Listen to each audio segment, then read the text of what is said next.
Dear students, in this session, we are going to discuss the electrophilic substitution reactions of amines. What is meant by electrophilic substitution reactions? These are the reactions in which hydrogen atom, particularly ortho and para position hydrogen असणारे आहेत. These hydrogen atoms are replaced by another electrophile. Means it is a reaction in which one electrophile is substituted by another electrophile. आता इथं एक इलेक्ट्रोफाईल म्हणजे benzene रिंगला ortho आणि para पोझिशनला जे hydrogen असणारे आहेत ते हायड्रोजन हे H+ म्हणून बाहेर पडतील, म्हणजे इलेक्ट्रोफाईल म्हणून बाहेर पडतील आणि तिथं इलेक्ट्रॉन रिच सेंटर तयार होईल. तिथं या दुसऱ्या इलेक्ट्रोफाईलचा अटॅक होऊ शकतो किंवा होतो असं आपण म्हणूया.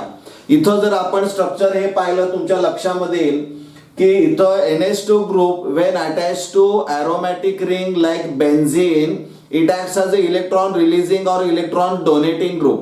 So it increases the electron density on ortho and para positions. म्हणजे it activates ortho and para, म्हणजे थोडक्यामध्ये it is a ortho para directing group असं म्हटलं जातं. इथं पोझिशन 2, 4 आणि 6 जर पाहिले आपण तर तिथं इलेक्ट्रॉन रिच सेंटर तयार होतो. त्यामुळे त्या पोझिशनवरचे जे हायड्रोजन्स असणारे आहेत get replace by E+ that is the इलेक्ट्रोफाईल आणि त्यामुळे ही सबस्टिट्यूशन रिएक्शन आपल्याला पाहायला मिळते. Now will discuss the first substitution reaction of amines that is the bromination. It is a reaction in which hydrogen atom of benzene ring ortho or para is replaced by bromonium ion, that is the Br+, and it is carried out by using bromine in water. म्हणजे when aniline, that is the aromatic amine, is treated with bromine in water or bromine water, it gives only one product, that is 2,4,6-tribromoaniline. आता असं का होतं, एकच product का मिळतो तर water present in the reaction is a highly polar solvent. So bromine which is non-polar and water is a highly polar, so it polarizes Br-Br bond. And there is a formation of large number of bromonium ion, that is E+ species. म्हणजे E+ जो bromonium ion असणार आहे तो या पाण्याच्या सानिध्यामध्ये जास्त प्रमाणामध्ये उपलब्ध होतो आणि त्यामुळे all the sites which are activated 2, 4, 6 get replaced by Br, that is the bromonium ion. आणि त्यामुळे ही रिएक्शन जी असणार आहे in this reaction only one product is obtained. Now suppose you are asked to convert aniline to para-bromoaniline. Aniline to para-bromoaniline म्हणजे इथं तुमच्या लक्षामध्ये येईल की ऍक्टिव्हेट ज्या 2 ऑर्थो पोझिशन्स असणाऱ्या आहेत त्या डीऍक्टिव्हेट केल्या पाहिजेत. तिथला हायड्रोजन ऍटम हा रिप्लेस केला गेला नाही पाहिजे. यासाठी तुम्हाला काय करावं लागेल तर NH2 which is ortho and para directing तो डीऍक्टिव्हेट केला पाहिजे. मग तो डीऍक्टिव्हेट करण्यासाठी काय केलं जातं तर it is covered bye a protecting group. म्हणजे NH2 group is a protected, म्हणजे थोडक्यामध्ये त्याचं जो ऍक्टिव्हेट असणार आहे तो डीऍक्टिव्हेट केला जातो आणि त्यामुळं आपल्याला एक प्रॉडक्ट किंवा मोनो सबस्टिट्यूटेड प्रॉडक्ट हा मिळू शकतो. So this NH2 group is covered by acetyl group and acetyl group is obtained by using acetyl chloride, that is CH3COCl, or acetic anhydride in presence of base like pyridine. त्यावेळेस इथं H and Cl combines to form HCl आणि इथं NaCOCH3 येतो पहा, म्हणजे ऍसिटोनालाइड तयार होतं. त्यामुळे होतं काय इथं NH2 ग्रुप आपण प्रोटेक्ट केलेला आहे. It is covered by acetyl group. Mask जसा घालतो तसा याला मास्क घातलेला आहे, तो डीऍक्टिव्हेट केलाय. इथली जी इलेक्ट्रॉन पेअर असणार आहे नायट्रोजन वरची ती इलेक्ट्रॉन पेअर बेन्झीन रिंगला न देता ती नायट्रोजन आणि कार्बनच्या मध्ये वापरामध्ये येते. त्यामुळे तो डीऍक्टिव्हेट होतो काही प्रमाणामध्ये आणि त्यामुळे एक आणि एक प्रॉडक्ट आपल्याला मिळू शकतो. आणि इथं जो पॅरा पोझिशन वरचा हायड्रोजन असणारा आहे तो रिप्लेस केला जाऊ शकतो. So this acetanilide so form is treated with bromine in acetic acid.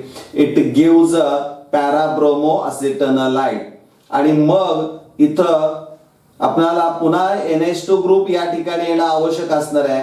त्यामुळं acetyl group which acts as a protecting group is removed by using acid.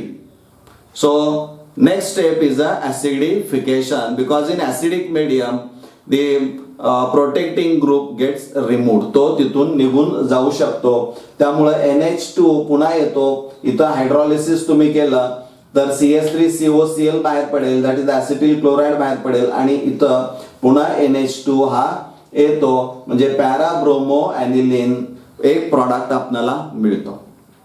म्हणजे इथून पुढच्या ज्या रिॲक्शन्स असणाऱ्या आहेत, मग ते नायट्रेशन असेल, सल्फोनेशन ऑफ ॲनिलीन असेल, त्यामध्ये असे तुम्हाला जर एक प्रॉडक्ट विचारला असेल तर तुम्हाला तो NH2 ग्रुप हा कव्हर करावा लागेल, तो प्रोटेक्ट करावा लागेल आणि पुन्हा शेवटी तुम्हाला तो मिळवण्यासाठी त्याचं ऍसिडिफिकेशन करावं लागेल. हे लक्षात ठेवणं फार महत्वाचं असणार आहे. म्हणजे ज्यावेळी तुम्हाला पुढच्या रिॲक्शन मी सांगेन त्यावेळेस ह्या गोष्टी ही रिॲक्शन सगळ्यात महत्वाची आपण लक्षात ठेवणं आवश्यक असणार आहे. म्हणजे इथं पोलर सॉल्व्हंट आहे तर हा तितकासा पोलर सॉल्व्हंट नाही, त्यामुळे relatively less number of bromonium ions are available here and so it gives only one product. लक्षात राहील. आता आपण पुढची रिॲक्शन जी असणारी आहे ती रिॲक्शन आपण विचारात घेऊया. That is the nitration of aniline. Nitration of aniline. Aniline आता नायट्रेशन जे असणार आहे is a carried out. It is a substitution reaction in which hydrogen atom of benzene ring of aniline is replaced by NO2 group, that is the nitronium ion group, and this nitronium ion group is obtained from concentrated sulfuric acid, and ether concentrated sulfuric acid is used as a catalyst. म्हणजे a mixture of concentrated HNO3 and concentrated sulfuric acid is called a nitrating mixture. It acts as a catalyst. It polarizes the nitric acid so as to obtain the nitronium ion, की जो आपल्याला electrophile म्हणून अपेक्षित असणारा आहे. So when aniline is heated with a nitrating mixture at 288 Kelvin, it gives para-nitro aniline and ortho-nitro aniline. It gives a mixture because NH2 group attached to benzene, it activates only ortho and para positions. So one product is a para-nitroaniline, second is ortho-nitroaniline. Now see the percentage of this product. Para-nitroaniline is a 51% and ortho-nitroaniline is a 2%. म्हणजे ortho-nitroaniline 2% फक्त पाहायला मिळतं. म्हणजे 51 plus 2 53 47 म्हणजे 53 झालं. 47% हा unknown आहे. Generally तुमच्या लक्षामध्ये येईल की इथं ऑर्थो आणि पॅरा हा प्रॉडक्ट मिळायला पाहिजे, परंतु या प्रॉडक्टच्या पर्सेंटेजची बेरीज जर पाहिली तर ती 53 येते. मग 47% प्रॉडक्ट जो असणार आहे तो कोण असणार आहे, तर याला स्क्वेअर ब्रॅकेट आपण टाकलेलं आहे. काय होतं तर ऍसिडिक मीडियम जर असेल तर in acidic medium aniline gets protonated. म्हणजे ॲनिलीन काय करतं, ऍसिड पासून जो H+ आयन मिळणार आहे तो इथं जोडला जातो. So aniline is converted into anilinium ion and anilinium ion is a meta directing. आणि मेटा डायरेक्टिंग असल्यामुळं it gives a meta product. This percentage is a 47%. So this is the considerable or significant amount of beta nitroaniline, and this is obtained due to formation of anilinium ion. म्हणजे ॲनिलिनियम ion हा त्यामध्ये तयार होतो की जो Meta directing आहे, त्यामुळे इथं या पद्धतीचा प्रॉडक्ट हा मिळतो. हे तुम्ही लक्षात ठेवणं अपेक्षित असणार आहे. समजा तुम्हाला असं विचारलं असेल की इथं पॅरा ॲनिलीन टू पॅरा नायट्रो ॲनिलीन करायचं असेल तर या पद्धतीनं आपण जे पाहिलेलं आहे प्रोटेक्टिंग ग्रुप, मग ऍसिटिक एनहायड्राइड वापरा तुम्ही किंवा ऍसिटिल क्लोराइड वापरा, तुम्हाला ती रिॲक्शन पूर्ण लिहिता यायला पाहिजे, हे लक्षात ठेवा. Next reaction is a sulphonation. Sulphonation is a substitution, electrophilic substitution reaction in which hydrogen atom of benzene ring is substituted by sulfonic acid group, that is the SO3H group. Now this sulfonation is carried out by using concentrated sulfuric acid.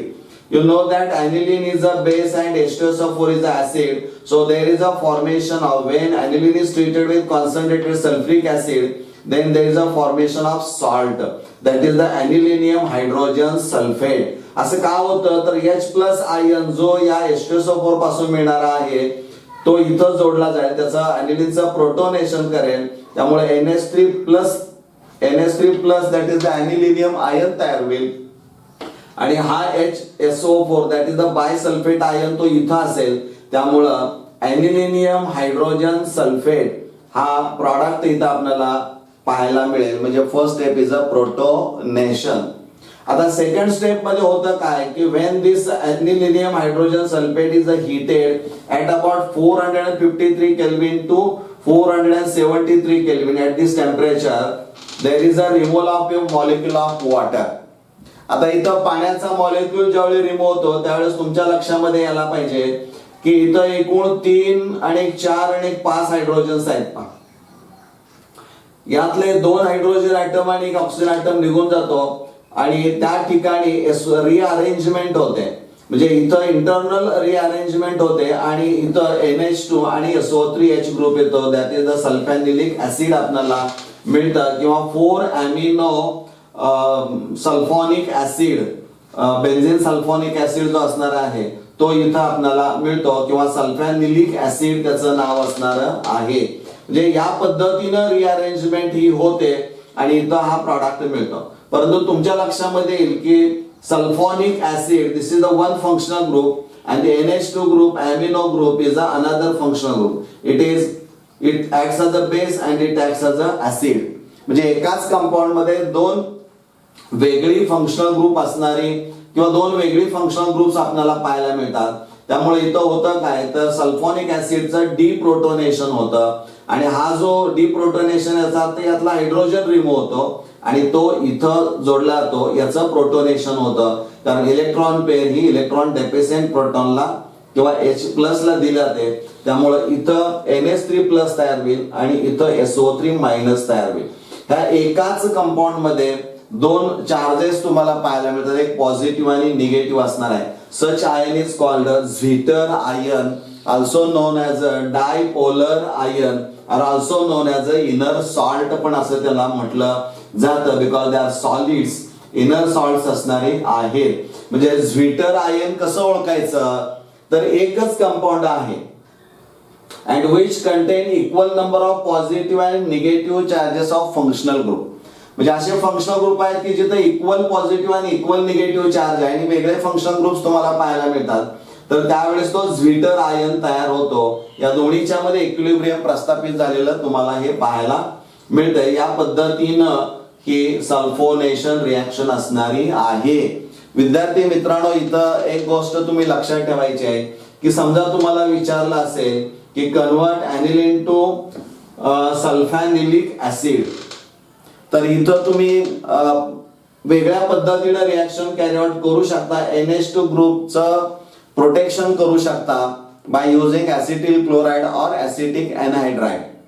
म्हणजे NaCO3 तयार होईल आणि NaCH3CO तयार झाल्यानंतर मग तुम्ही जर H2SO reaction जर कॅरी आउट केली तर तुम्हाला तो सल्फॅनिलिक ऍसिड हा मिळू शकतो आणि पुन्हा त्याचं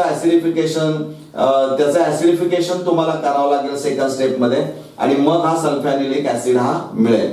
म्हणजे या पद्धतीनं म्हणजे ही जी रिएक्शन असणारी आहे ही रिएक्शन खूप महत्वाची असणार आहे. त्यावरनं तुम्हाला मोनोसब्स्टिट्यूटेड प्रॉडक्ट तयार करताना अडचण येणार नाही. इथे प्रश्न असा आहे की इथं पॅरा पोझिशनला सल्फोनिक ऍसिड ग्रुप आलाय, तर विद्यार्थी मित्रांनो तुम्ही असा विचार करा की ऑर्थो पोझिशनला असेल तर असा प्रॉडक्ट आपल्याला कसा मिळवता येईल. म्हणजे यावर विचार करा, त्याच्या स्टॅबिलिटीचा विचार करा आणि काय होतंय ते पहा. आणखीन एक प्रश्न असा आहे की ॲनिलीन जो असणारा आहे, aniline does not undergo Friedel Crafts reaction. म्हणजे aniline does not undergo Friedel Crafts reaction, that is alkylation or acylation. Alkylation and acylation of Friedel Crafts reaction is carried out by using alkyl halide and acetyl chloride किंवा acyl chloride आपण म्हणूया. परंतु तिथं catalyst जो वापरलेला असणार आहे aluminium chloride, anhydrous aluminium chloride, त्याचं स्ट्रक्चर जर काढलं तर Al हा सेंट्रल ॲटम असेल आणि Cl 3 असेल. त्यामुळं एक इलेक्ट्रॉन पेअर म्हणजे एक बॉन्ड असेल, 2 2 4 2 6 इलेक्ट्रॉन झाले. So and in aluminium trichloride, aluminium is a central atom and is surrounded by only 6 electrons. So it is the short of 1 electron pair or 2 electrons. आणि त्यामुळे when Friedel Crafts reaction तुम्ही अल्कायलेशन किंवा acylation carry out कराल त्यावेळेस nitrogen कडे lone pair of electron आहे, aluminium कडे एक इलेक्ट्रॉन पेअरची कमतरता आहे. त्यामुळे तो इलेक्ट्रॉन पेअर ऍक्सेप्ट करेल म्हणजे तो लेविस ऍसिड असेल. आणि NH2 ग्रुप जो असणार आहे ॲनिलीन मधला तो इलेक्ट्रॉन पेअर डोनेट करतो म्हणजे तो लेविस बेस असणार आहे. So there is a formation of new bond, there is a formation of salt.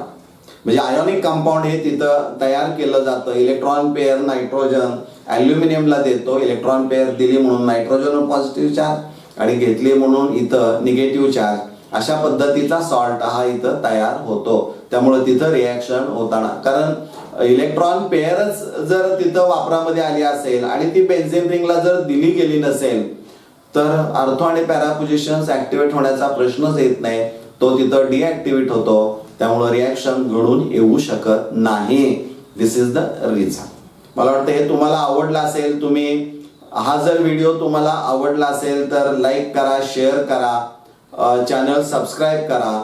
यामध्ये जर तुम्हाला काही कमेंट्स द्याव्याशा वाटतील की सर या पद्धतीचे व्हिडिओ तुम्ही या पद्धतीनं जर आमच्यापर्यंत पोहोचवले तर अधिक आम्हाला ते समजू शकेल, अशा काही सूचना तुम्ही कमेंट्समध्ये दिल्या तर आनंदच असणारा आहे.